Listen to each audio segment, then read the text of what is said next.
सभी स्टूडेंट्स को नमस्कार बेटा। और इस वीडियो में हम लोग डिस्कस करने वाले हैं भारत में स्थानीय प्रशासन के ऊपर। भारत में स्थानीय प्रशासन स्थानीय प्रशासन यानी जो है लोकल गवर्नेंस या लोकल एडमिनिस्ट्रेशन इन इंडिया। और ये जो है पब्लिक एडमिनिस्ट्रेशन यानी लोक प्रशासन का सेकंड पेपर है। Public administration paper second, BA part third. और मैं हर यूनिट के 2 वीडियो बनाऊंगा और शायद 2 यूनिट में आज कंप्लीट कर दूंगा और बाकी 3 यूनिट जो है मॉर्निंग में अपलोड कर दूंगा। और कल आपको सारे वीडियो जो है मिल जाएंगे दोपहर से पहले पहले। 2 यूनिट आप चाहो तो आप करके सो सकते हो, क्योंकि मैं उनको कंप्लीट करके ही आज सोने वाला हूँ। बहुत बड़े वीडियो नहीं है, बहुत सिंपल पेपर है ये, बट टॉपिक चूँकि इसके मिलते नहीं हैं तो उस हिसाब से मैं आप लोगों के साथ साझा कर रहा हूँ। देखिए, पहला क्वेश्चन बनता है भारत में एक तो स्थानीय स्वशासन का अर्थ और महत्व। स्थानीय जो स्वशासन होता है यानी जो सेल्फ गवर्नेंस होती है उसका अर्थ क्या है और महत्व क्या है, यानी importance and meaning of the self governance in the modern state, यानी आधुनिक राज्य में। यहाँ भी एक और शब्द आप लोग जोड़ लो, आधुनिक राज्य में। अच्छा, एक प्रकार से मैं आपको कहूँ कि स्थानीय स्वशासन होता क्या है। देखिए, आप सबको पता है कि जो लोकल गवर्नेंस होती है, जो स्थानीय शासन होता है, वहाँ शासन का विकेंद्रीकरण होता है। विकेंद्रीकरण का मतलब है नीचे की तरफ से शासन, यानी ऊपर से लेकर नीचे की तरफ। और भारत में चूंकि संघीय शासन व्यवस्था है, जहाँ केंद्र और राज्य मिलकर के कार्य करते हैं, तो वहाँ जो है 1993 के बाद, आप इसको इंट्रोडक्शन में जरूर लिखना, 1993 के बाद जब 73वें और 73 और 73 एंड 74 जब अमेंडमेंट हुए, संविधान संशोधन हुए, तो निश्चित तौर पर जो है ये भारत में लोकतांत्रिक विकेंद्रीकरण की नींव जो है बहुत अच्छे से रखी गई। और शासन का जो ट्री टायर सिस्टम है वो भारत में लागू है। ट्री टायर सिस्टम का मतलब ये है केंद्र, राज्य और स्थानीय, मतलब 3 स्तर पर भारत में सरकारें चलती हैं। और ये 3 लेयर जो है इस प्रकार से, केंद्र, राज्य और स्थानीय। और जो तीसरा लेयर है उसको हम लोग लोकल बॉडीज बोलते हैं। और इसके बारे में मैं आपके साथ और थोड़ा सा डिस्कस करूंगा जैसे जैसे आगे बढ़ेंगे। एक चीज़ और मैं आप लोगों को बता दूं कि इसमें जो मेन क्वेश्चन है ना, इसमें देखो परिभाषाएं जरूर आप लोग देख लेना। बहुत सिंपल तरीके से इसकी परिभाषा आप लोग देखा ना। स्थानीय स्वशासन का अर्थ मैं आपको एक डेफिनेशन लिखा देता हूँ, बाकी आप लोग अपने हिसाब से देख लेना। स्थानीय स्वशासन का अर्थ उन संस्थाओं से जो जनता के द्वारा चुनी जाती है, जिन्हें राष्ट्रीय या प्रांतीय शासन के नियंत्रण में रहते हुए नागरिकों की आवश्यकताओं की पूर्ति करनी होती है। यानी एक तो इसमें जो सरकार होती है स्थानीय स्वशासन में, उनका चुनाव जनता करती है और वो जनता की भावनाओं के अनुरूप जो है विकास के कार्य करते हैं।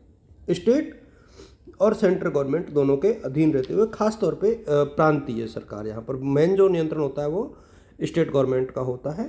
तो ये बहुत महत्वपूर्ण बात है। इसका मीनिंग एक दो परिभाषाएं आप लोग और भी देख सकते हो।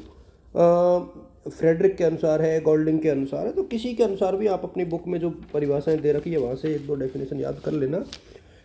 मैं महत्व के ऊपर जरूर डिस्कस करूंगा कि आधुनिक राज्य में इसका क्या महत्व है, यानी आधुनिक राज्य में स्थानीय प्रशासन का महत्व, राज्य में महत्व। अब इसके पॉइंट्स आप लोग देख लो, और थ्योरी तो लिख दोगे क्योंकि ये बहुत इजी थ्योरी है, इसकी कोई बहुत बड़ी चीज़ नहीं है। जवाहरलाल नेहरू ने जो है स्थानीय सरकार प्रजातंत्र का आधार है। नेहरू जी ने कहा था कि जो स्थानीय सरकार है यानी जो लोकल गवर्नमेंट है, it is the base of democracy. स्थानीय सरकार प्रजातंत्र का आधार यानी बेस ऑफ डेमोक्रेसी है। और ये नेहरू जी ने कहा था 1948 में, 1948 में। और लोकतंत्र की पाठशाला या प्रयोगशाला है। It is the nursery of democracy. लोकतंत्र की पाठशाला, लोकतंत्र की पाठशाला है ये। यानी इस लोकतंत्र की ABCD शुरुआती जो होती है, लोगों को अपने अधिकारों के बारे में पता लगता है। और एक चीज़ और इसमें आप लोग ऐड ऑन करते जाओ धीरे धीरे, अच्छे नागरिक जीवन के विकास के लिए अनिवार्य है। यानी नागरिकों के विकास में महत्वपूर्ण भूमिका है स्थानीय स्वशासन की। नागरिकों के विकास में महत्वपूर्ण भूमिका है, महत्वपूर्ण भूमिका है। और संघीय और प्रांतीय शासन के कार्यभार में सहयोग। तो संघ और जो संघीय एवं प्रांतीय, देखिए ऊपर से जो योजनाएं बन के आती हैं उनका जो क्रियान्वयन है वो नीचे स्तर पर होता है। तो प्रांतीय सरकारों में पुल का कार्य, क्योंकि होता यही है कि ऊपर से योजनाएं बनती हैं और उनका जो क्रियान्वयन है वो स्थानीय प्रशासन होता है। और स्थानीय समस्याओं को समाधान में महत्वपूर्ण भूमिका निभाता है। तो स्थानीय समस्याओं के समाधान में महत्वपूर्ण भूमिका ये निभाता है। और स्वतंत्र राष्ट्रों की शक्ति का आधार, स्वतंत्र राष्ट्रों की शक्ति का आधार है, शक्ति का आधार। और इसके अतिरिक्त देखिए पॉइंट्स आप लोग लिख लोगे तो भी काम हो जाएगा। सकारात्मक राज्य का वास्तविक रूप, यानी पॉजिटिव जो स्टेट होता है उसकी भूमिका में ये रहता है। सकारात्मक राज्य का मूर्त रूप। और विकेंद्रीकरण का साधन है। देखिए डिसेंट्रलाइजेशन जो होता है शासन का, यानी नीचे की तरफ सत्ता का हस्तांतरण, तो विकेंद्रीकरण का आधार है स्थानीय स्वशासन। तो विकेंद्रीकरण का आधार, आप चाहो तो देखिए सीरियल नंबर पॉइंट्स में ना डालो, आप लोग स्टार बना दो, एरो बना दो, तो वो मेरे हिसाब में ज़्यादा बेटर मैं अपनी तरफ से मानता हूँ। संस्कृति एवं सभ्यता का पोषक, संस्कृति एवं सभ्यता का पोषक, ये कुछ महत्वपूर्ण से पॉइंट हैं और ये आपको याद रखने चाहिए। और जैसा कि मैंने कहा है कि हर यूनिट से मैं सिर्फ 2 ही वीडियो बनाऊंगा और आपका पेपर मिल जाएगा, आप लोग तय मान के चलो, निश्चित तौर पर पेपर मिल जाएगा। स्थानीय सूचना केंद्र, देखिए जो लोकल इन्फॉर्मेशन होती है उनके सूचना का केंद्र होता है ये लोकल बॉडीज में, तो स्थानीय सूचना का केंद्र।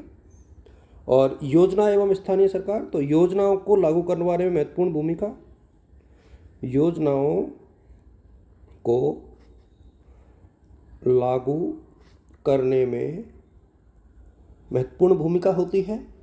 और इसके अतिरिक्त जो है स्थानीय स्वशासन प्रशासन पर नियंत्रण करता है। स्थानीय शासन द्वारा शासन अब कैसे नियंत्रण करता है, देखिए जो हमारे प्रधान होते हैं, जिला प्रमुख होते हैं, जिला परिषद सदस्य होते हैं, वो पब्लिक के प्रति जिम्मेदार होते हैं ना, तो कहीं ना कहीं वो हेल्पफुल होते हैं कि वो प्रशासन में विकास करें और प्रशासन में जिम्मेदारी का एहसास जो है डेवलप करें। ये बहुत बड़ी बात होती है। ये एक क्वेश्चन ऊपर वाला हो गया। दूसरा जो क्वेश्चन है जो बनता है वो है भारत में स्थानीय शासन या स्वायत्त संस्थानों का विकास। भारत में स्थानीय या जो लोकल गवर्नमेंट्स होती है, तो स्थानीय स्वायत्त शासन व्यवस्थाओं, स्वायत्त शासन व्यवस्था का विकास, संस्थानों का विकास, ये एक ही बात है, इसको आप लोग कैसे भी जो है कर सकते हो। अब आप देखोगे कि भारत में जो है आप प्राचीन काल से ही देखोगे, मनुस्मृति और कौटिल्य के अर्थशास्त्र से लेकर के मौर्य काल और इनमें, तो आप लोग इसमें देखोगे कि प्राचीन काल से जहाँ मनुस्मृति और कौटिल्य का अर्थशास्त्र, इन सब में जो है इनका उल्लेख मिलता है। जैसे जनपद है, ग्राम है, ग्रामिक है, इनका उल्लेख शुरू से ही मिलता है। तो ये आप इंट्रोडक्शन में लिख देना। और इसके बाद मुगल काल में भी इसका विकास हुआ। तो मैं इसके जो कुछ चरण है ना उनको आप लोगों के साथ साझा करना चाहूँगा, और थोड़ा थोड़ा आप लोग उनको टाइम के हिसाब से बांट करके पढ़ना। जैसे अंग्रेजों के, देखो प्राचीन काल तो आपने देख ही लिया, मतलब शुरू में आप देखोगे कौन सा, प्राचीन काल, मतलब प्राचीन काल प्राचीन भारत में विकास, तो प्राचीन भारत में मौर्य, गुप्त और इनको लोगे आप लोग, तो प्राचीन काल में। और उसके बाद आप लोग जो है मध्यकाल में। तो ऐसा नहीं है कि मुगलों के काल में या सल्तनत काल में विकास नहीं हुआ, तो मध्यकाल में भी विकास हुआ। मुगल काल में आप सबको पता है कि पुलिस प्रशासन और ये जो कानून व्यवस्था थी, अब्दुल फजल की आयन अकबरी में स्थानीय प्रशासन का खूब विवरण मिलता है ना। तो ये चीज़ें थी, मध्यकाल में भी थी। और फिर ब्रिटिश कालीन, तो ब्रिटिश काल में सबसे ज़्यादा विकास हुआ, ब्रिटिश काल। और उसके बाद स्वतंत्रता के बाद, स्वतंत्रता के बाद ये 4 चरण हैं स्वतंत्रता के बाद। थोड़ा थोड़ा आप लोग देख लेना। मैं यहाँ पर देखिए, इनको ऊपर वाले 2 तो आप अच्छे से कहीं से भी देख पाएंगे, उसमें कोई ज़्यादा दिक्कत नहीं आएगी। प्राचीन और मध्यकाल में। ब्रिटिश काल का क्लासिफिकेशन मैं आपको थोड़ा सा बता देता हूँ, ज़्यादा नहीं। देखिए ब्रिटिश काल की बात मैं कर रहा हूँ, क्योंकि हो सकता है इसका क्वेश्चन एग्जाम में अलग से भी आ जाए। तो ब्रिटिश पीरियड जो है उसमें क्या क्या हुआ था, तो इसको भी 6 भागों में बांट दिया। फर्स्ट फेज यानी प्रथम काल, जो कि 1687 से लेकर के और 1831 तक था, जहां मद्रास में और मुंबई में और कलकत्ता में जो है स्थानीय सरकारों का गठन हुआ था। और इसके बाद जो है सेकंड फेज यानी द्वितीय काल, और ये 1882 से लेकर के, ये सॉरी 1881 है ये, 1882 से 1919 तक, 1919 तक। और इसके बाद आप सबको पता है कि क्या हुआ। भारत शासन अधिनियम आए और ये थर्ड फेज आया, तृतीय काल, थर्ड फेज 1919 से 1935। और इसमें आप लोग सिर्फ ये लिख देना कि इस कार्यकाल में कमज़ोर हुई, स्थानीय सरकार क्या हुई, कमज़ोर हुई और केंद्रीय व्यवस्थाएं मजबूत हुई। और फिर जो फोर्थ फेज था उसे अमूमन 1935 से लेकर के और 1950 तक का माना जाता है। इस दरमियान ये मजबूत हुई, ये मजबूत हुई। ये थोड़ा थोड़ा आप लोग उल्लेख करते चलना, जो आपके लिए हेल्पफुल रहेगा जब आप लोग आंसर राइटिंग करोगे। और यदि फिफ्थ फेज की आप लोग बात करोगे तो 1950 से 1952, 1992 सॉरी, और 1992 के बाद सबसे ज़्यादा विकास जो हुआ है 1992 के बाद हुआ है, जब 73वें और 74वां संविधान संशोधन हुआ और ग्रामीण और शहरी जो स्थानीय स्वशासन है उनका विकास हुआ। तो ये आप अपनी बुक में से थोड़ा सा देख लेना, क्योंकि सारी चीज़ें मेरे लिए बताना उतना आसान नहीं है और वीडियो में शायद उतनी चीज़ें बताई भी नहीं जा सकती, ये आप सब जानते हो। मैं बाद में इनको बहुत अच्छे से डिस्कस करूँगा कभी। अगले वीडियो में मैं आप लोग के साथ जो इसका अगला चरण है 73वें और 74वें संविधान संशोधन की कुछ बड़ी विशेषताएं, उनका जिक्र करूँगा। तो आप लोग जो है इस वीडियो को तब तक देखें। आप सभी को शुभकामनाएं।